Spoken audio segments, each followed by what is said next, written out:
Hello hello. Port ব্লেয়ারে দ্বিতীয় দিন আমরা সকালবেলা রস আইল্যান্ডে দেখে এবার চলে এসেছি নর্থ বে আইল্যান্ডে, এবং অনেকটাই বেলা হয়ে গেছে। আর যে টাওয়ারটা প্রথমে দেখলে সেটা কোথায় দেখেছো বলো তো? তোমরা সবাই দেখেছো, পুরনো 20 টাকার নোটের পিছন দিকে।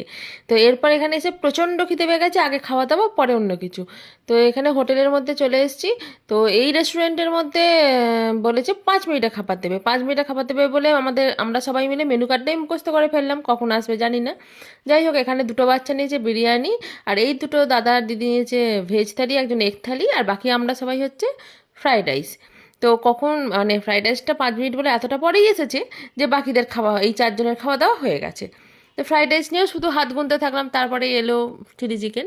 যাই হোক, এখানে এত দেরি করে এসেছি এবং আজকে ওয়েদারটা এতটাই খারাপ যে এখানে ওয়াটার অ্যাক্টিভিটি অনেক কিছু ছিল যেগুলো আমরা কোনোটাই পাইনি। এই খাওয়া দাওয়া করে একটু সমুদ্রে ঘোরাঘুরি করেই আমাদের অবশেষে ফিরে যেতে হয়েছে। তবে ওয়েদার এখানে সমুদ্রটা কিন্তু ব্যাপক দেখতে। তো খাওয়া দাওয়া খাবারের টেস্টগুলো কিন্তু অন্য